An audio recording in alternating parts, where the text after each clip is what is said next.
Minecraft is the world's most popular game, and All the Mods is the most popular mod pack ever built for it. The first version was built in 2016, and since then has been downloaded over 25 million times. A mod pack is simply a collection of mods or modifications to the base Minecraft game. Well, most mod packs choose to either focus on science or on magic and build around that. The All the Mods team took a different approach and said, forget that, we want everything. So without further ado, this is surviving 100 days in Minecraft's biggest mod pack. Also, this took a really long time to record and edit, so if you enjoy it, please subscribe. Thanks, bye! Day 1. I have found myself stranded in a desert with nothing but a prehistoric village in sight. Perhaps the locals will accept me as one of their own. Or maybe at least I'll be able to steal what I need to survive. Nah, I'm just kidding. Other than the great spawn next to this village, this really started exactly how you would expect. We looted everything that we could from the village and then set off in search of a home. After running for about a day and a half and sleeping in the woods on our first night, we found an island that looked perfect for our home site. We threw down a few chests in our bed to claim this island as our own. And as I fell asleep on day 2, I had a dream. A vision, if you will. A vision of a dock where boats from faraway lands could tie up and share in the riches of my island.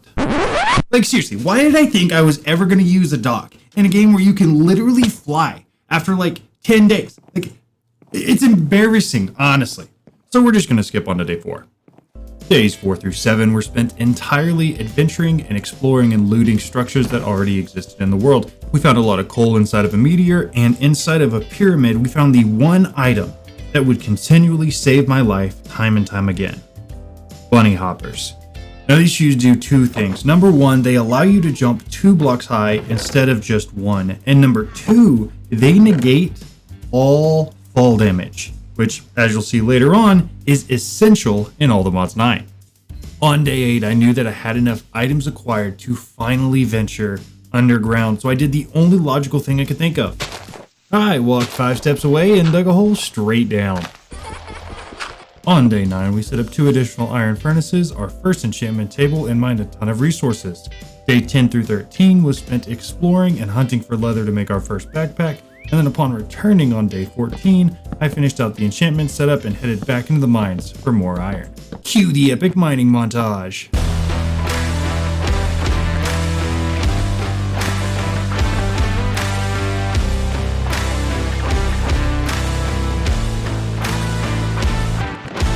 On a serious note, we spent way too long underground gathering materials because by the time we returned to the surface, it was already nighttime on day 15. On day 16, we built our first mystical agriculture farm and turned some rotten flesh into leather so that we could finally make that first backpack, which we then immediately upgraded 2 tiers all the way to the gold tier. Day 17. It was finally time to start seriously addressing the largest issue that modded Minecraft has: storage. In normal Minecraft, it's easy. You make a chest room, you label everything, and you're good to go. However, in modded Minecraft, it's really easy to get over 100,000 of any particular item, and finding a way to store those items can be tricky. My favorite method is the ME system, which is part of AE2. Since that is my storage method, I'm going to be tracking down these meteors and getting some Certus quartz crystals. So I spent the next day and a half building all of the basics that you need to run the ME system, only to realize that in order to finish it, I had 2 parts that had to specifically have nether quartz. And in order to get the nether quartz, you had to go to the nether, which usually wouldn't be an issue. However, up until this point in the playthrough of All the Mods 9, I hadn't died yet, and I really did not want to die. So, prior to going to the nether, I needed to set up a power source so that I could charge a jetpack, which I also had to make, and then I could go to the nether, get the nether quartz, and actually build the ME system. I spent all of days 18 through 21 building a nether portal, a charging station, a wood jetpack, and finally upgrading it to a stone jetpack. Now that I could fly, everything was so much easier. I took a quick trip over to the nether, finished up crafting all the parts for the ME system, moved everything into the ME system. Day 23, we added a harvester to our Inferium Essence. Day 24, we built windmills. 25, we went mining again. And day 26, we built a watering can. Let's go. I'm skipping over the next 3 days because they're just really boring and all I do is sit around the compound and upgrade stuff. However, on day 30, I decided to go find the deep dark, and this wasn't really that hard. These have the highest chance of spawning in a meadow, so all I did was create a nature's compass and head to the nearest meadow, and lo and behold, I found Skulk. Even after flying around for almost an hour though, I couldn't find the actual end city, and while looking for it, this happened.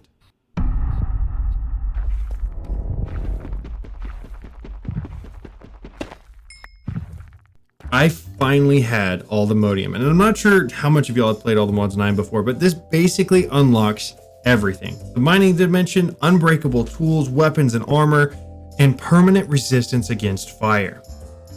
So we took these two pieces home, we crushed them with a hammer, we created a mining dimension teleport pad, and all the modium sight charms so that I can see all the modium ore in the mining dimension through walls. Once we'd collected enough allthemodium, we created an allthemodium pick. We set up an import into the ME system from the essence farm so that it automatically pulls all of our Ethereum essence straight into the ME system. Alright, now here's where I admit my folly. In order to upgrade to the allthemodium armor, you have to find what are called smithing or upgrade templates. And these inherently are not that difficult to find if you know what you're doing. And one of my friends told me that you could find them, all of them, in Bastion Remnant. So I spent the next 5 days going through like 25 Bastion Remnants and looking in every single chest, and I found exactly 0. And you want to know why? Oh, because I don't think they're actually there. I think I was lied to and told to go do that. And I think, Tanner, right now, if you're watching this, shame on you. Now, you probably thought that I didn't notice, or maybe just didn't care, but for the past 40 days, I've actually been homeless. But today, that changes. Today, we will build a domicile worthy of a king. Or maybe because we lack creative skills, we're going to build a dark stone box with a pink lid. Yeah, it's bad, and I'm well aware of it.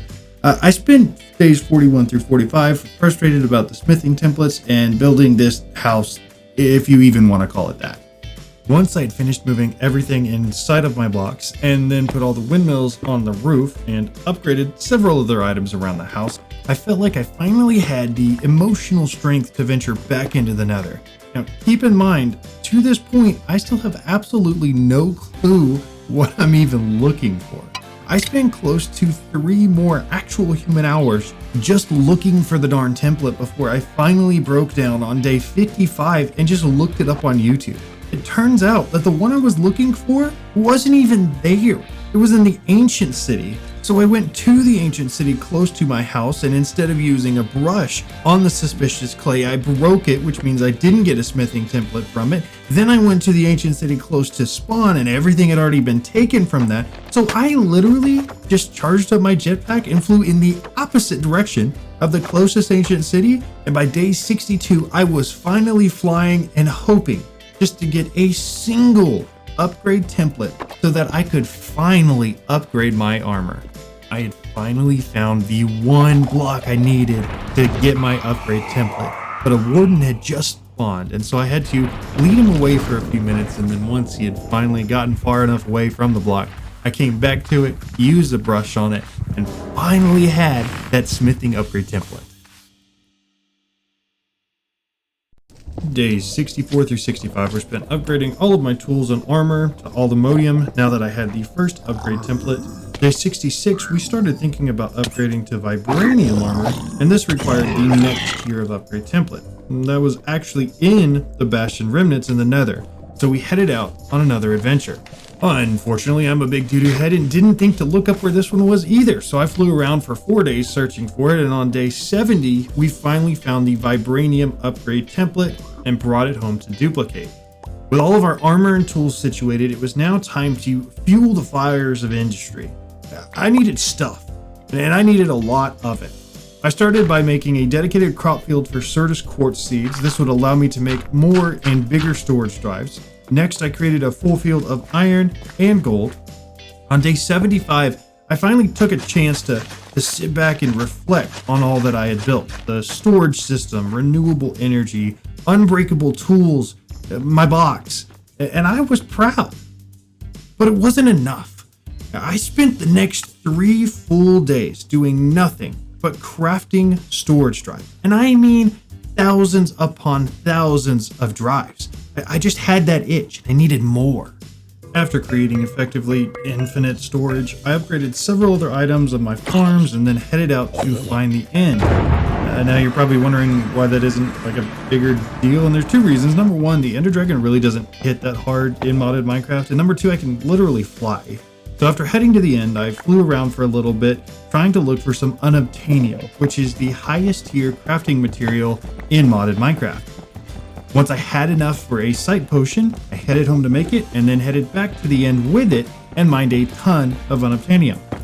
Once I had enough, I decided to try to make my Vibranium armor and tools as strong as I possibly could, so I added enchants and gems to them.